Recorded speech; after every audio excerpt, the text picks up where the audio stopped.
আসসালামু আলাইকুম। আজকে আমি আপনাদের সাথে শেয়ার করব তালাকের কিছু বিষয়। তালাকের মৌলিক বিষয়, আসলে সূক্ষ্ম যে বিষয়গুলো সেগুলো অবশ্যই ভালো আলেম বা ভালো মুফতি দ্বারাই আপনারা সলিউশন করবেন।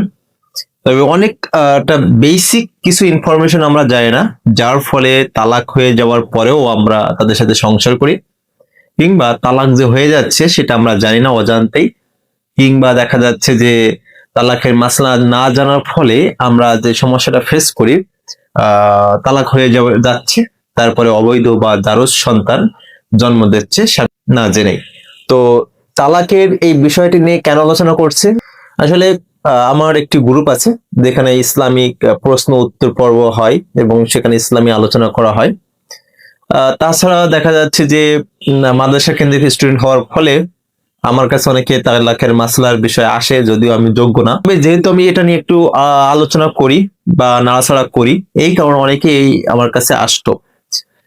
তো আমি দুইটা ঘটনা শেয়ার করি, তারপরে হচ্ছে আপনারা বুঝতে পারবেন যে কোন লেভেলে বাংলাদেশের অবস্থান, বিশেষ করে তালাক দেওয়ার পরেও স্বামী স্ত্রী। তো দুইটা ঘটনা, একজন ব্যক্তি হচ্ছে আপনার এক তালাক দিয়েছেন রাগের মাথায়, ঠিক আছে, তারপরে হচ্ছে 1-2 মাস 3 মাস সংসার করছেন, করে আবার ঝামেলা, আবার এক তালাক দিয়েছেন, আবার দেখা যাচ্ছে কিছু কয়েক মাস পরে আবারও ঝামেলা, সো আবারও হচ্ছে তালাক দিয়েছেন। এইভাবে তিনি একাধিকবার তার সংসার জীবনে তালাক দিয়েছেন। এটা হচ্ছে একটা ঘটনা। এখন কথা হচ্ছে সেই মানে ব্যক্তি জানতে চায় যে এটা তালাক হয়েছে কিনা, একাধিকবার তালাক হয়েছে, কিংবা তার 3 তালাক হয়ে গেছে কিনা, কিংবা তার আর কোনো তালাক বাকি আছে কিনা, কিংবা মানে কোনো উপায় আছে কিনা, বিভিন্ন রকম প্রশ্ন।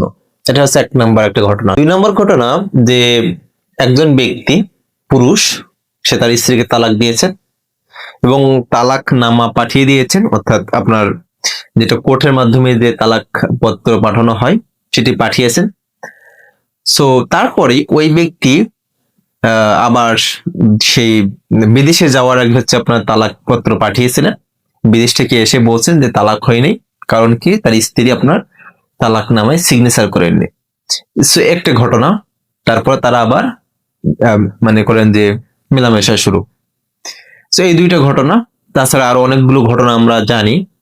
তো এই ঘটনাগুলো আসলে কেন ঘটতেছে চলুন আজকে একটু ব্যাখ্যা করি। 1 নম্বর ঘটনা, যেটা আমরা অনেকেই জানি না, যে তালাক এবং বিয়ে, সে মজা করে হোক, রাগ করে হোক, সর্ব অবস্থায় তালাক দিলে তালাক পতিত হবেই, মাস্ট হবে, অবশ্যই, তাহলে তালাক হয়ে যাবে, সে যেভাবে হোক। 2 নম্বর বিষয় হচ্ছে যে তালাকের ক্ষেত্রে স্ত্রীর সিগনেচার কোনো গুরুত্ব নেই, অর্থাৎ স্ত্রীর সিগনেচারের গুরুত্বটা কেমন, মলমূত্রের মতো, অর্থাৎ যেই তালাক দেখ না কেন সিগনেচারের জন্য ওই তালাক আটকায় থাকে না। সিগনেচার সিস্টেমটা তৈরি হয়েছে পরবর্তীতে, এটা দেশের আইনের জন্য, দেশের শৃঙ্খলা বজায় রাখার জন্য, কিন্তু ইসলামিক আপনার শরিয়াতে এই স্ত্রীর সিগনেচার, কিংবা স্ত্রী যদি খোলা তালাক নেয় নিজের ওপর, তখন স্বামীর সিগনেচারের জন্য আটকাই থাকবে, বিষয়টা এমন নয়। অর্থাৎ তাহলে আমরা জানতে পারলাম, স্ত্রী সিগনেচার করুক আর না করুক, স্বামী যদি তালাক দেয় তাহলে সেটা পতিত হবেই হবে, সেটা কাগজপত্র তার কাছে যাক আর না যাক, তার কাছে যদি মেসেজ যায়, সংবাদ যায় যে তার স্বামী তালাক দিয়েছেন, তাহলে তালাক হবেই হবে। তাহলে তাহলে দেখা যাচ্ছে এই ব্যক্তি বিদেশ থেকে আসার পরে সে তার স্ত্রীকে নিয়ে আসেন এবং গ্রামে মানে বলে বেড়াচ্ছেন যে হচ্ছে তার স্ত্রী আপনার হচ্ছে তালাক গ্রহণ করেননি, কিংবা হচ্ছে স্বাক্ষর করেননি। একটা নিউজ যখন অনেকেই তাকে বলল যে সিগনেচার মানে কোনো গুরুত্ব নেই, তালাক হয়ে যাবে, তখন সে বলল যে স্ত্রীকে ভয় দেখানোর জন্য সাদা কাগজ পাঠানো হয়েছে কোর্ট থেকে। সর্বোপরি যে এই ব্যক্তিটা আসলে তার স্ত্রীকে নিয়ে মানে পুনরায় ফিরে পেতে চান, তবে সেটি বৈধ উপায়ে গেলেই সে হচ্ছে ধরা খাবে সমাজের কাছে।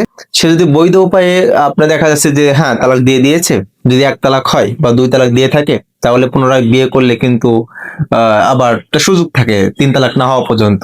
কিন্তু সে দেখা যাচ্ছে 3 তালাক দিয়ে ফেলছে, এখন সে বিভিন্ন রকম ছলছুতুই মানে ছলছুতির পথ খুঁজতেছে কিভাবে আসলে সংসার করা যায়। কারণ 3 তালাক হয়ে গেলে ওই স্ত্রী, তার তো স্ত্রী থাকে না, ওই মহিলাকে অন্য জায়গায় বিবাহ দিতে হবে, তারপর সে ডিভোর্স দেবে অন্য স্বামী, তারপরে প্রথম স্বামীর কাছে যদি আবার বিবাহের মাধ্যমে আসতে হবে।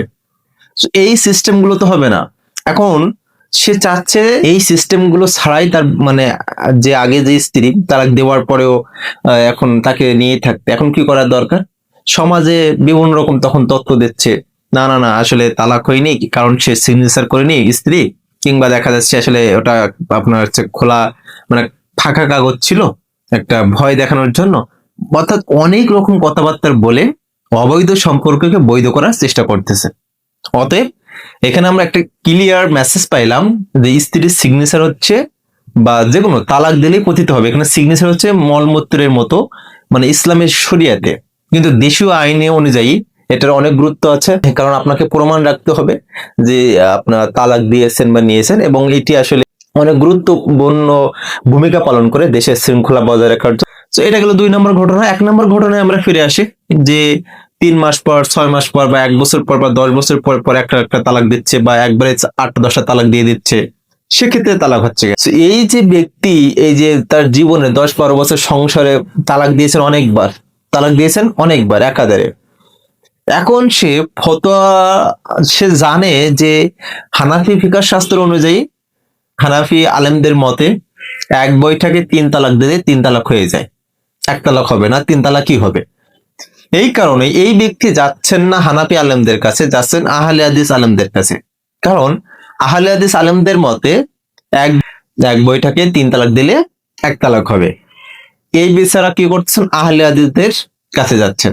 এখন দেখুন, আহলে হাদিসরা বলছেন 1 বৈঠকে 3 তালাক দিলে 1 তালাক হবে।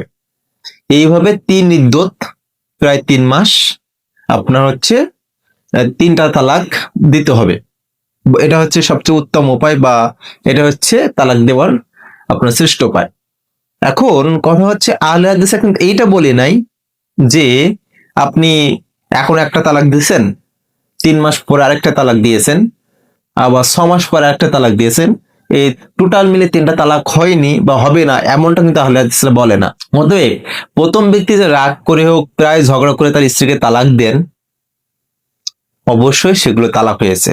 অর্থাৎ সে তালাক প্রাপ্ত একজন নারীকে নিয়ে অবৈধ সংসার জেনা ব্যভিচার করতেছেন। সে কোথায় যাচ্ছে? আহলে হাদিসের কাছে। আবার অনেকে মনে করেন যে রাগ করে তালাক দিলে তালাক হয় না। তো রাগ করে তালাক দিলে তালাক হয় না, এই জিনিসটা কোথায় পাইছে, বা এটা বিশ্লেষণটা কি, রাগের বিশ্লেষণটা কি? অনেকে বলছেন রাগ এমন হওয়ার মানে এমন হবে যে সে বেহুশ হয়ে গেছে, তার হুঁশ নেই। তো আসলে তালাক দেওয়ার ক্ষেত্রে হুঁশ থাকে না এমন কজন আছে যে বেহুশ হয়ে তালাক দিয়েছে, কিংবা দেখা যাচ্ছে সে তার হুঁশ জ্ঞান কিচ্ছু নেই, কি বলছে নিজেই জানে না, এমন কজন হয়? আর রাগ কি মানে তালাক কি আসলে হেসে হেসে দেয়? তালাক তো আসলে রাগ করেই দেয়।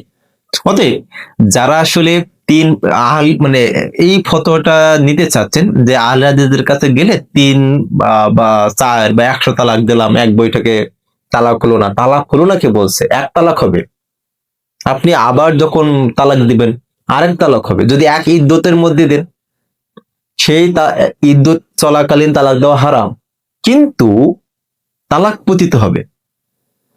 অতএব যারা এই চিন্তা ভাবনা করেন বা ধান্দা খুঁজতেছেন যে একবারে 3 তালাক দিলাম, তারপর রাগের অজুহাত দিলাম যে আমি রাগের মাথায় দিয়েছিলাম, কোনো কাজ হবে না, তালাক হবেই। অনেকেই যারা 1 বৈঠকে 100 তালাক দিলাম, তারপর হচ্ছে আহলে হাদিস হয়ে গেলাম তালাকের মাসালার ক্ষেত্রে, হানাফি থেকে আহলে হাদিস, তবে 1 তালাক হবেই। পরে পরে ইদ্যুতে আবার তালাক দিলে, মানে 1 মাস পরে আবার তালাক দিলে, বা এর মধ্যে আবার তালাক দিলে আরো একটি তালাক পতিত হবেই। ঠিক আছে? অর্থাৎ এইভাবে আপনি 3 বার তালাক দিলেন, ধাপে ধাপে 3 তালাক হবেই হবে। ঠিক আছে? সে ইদ্যতকালীন হোক, সেটা হারাম, তবে তালাক পতিত হবে। তাই আপনারা সবাই সাবধান। আরো একটি বিষয় 3 নাম্বার যেটি, সেটি হচ্ছে যে অনেকেই ইশারা তালাক দিয়ে ফেলেন। হ্যাঁ, অনেক রকম আছে, সেগুলো আলোচনা আলাদা বিষয়, ওটা আমি আলোচনা করব না। সো আজকের এই মানে ভিডিওর একটাই উদ্দেশ্য যে হচ্ছে আপনাদেরকে সচেতন করা, এবং আপনারা মানুষদেরকে জানাবেন, ভিডিওটি শেয়ার করবেন, যাতে করে যারা তালাক দিয়ে থাকেন, রাগের মাথায় হোক, হাসি তামাশা করে হোক, এরকমারি হোক, ফাজলামি করে হোক, অবশ্যই সে তালাকগুলো পতিত হবে।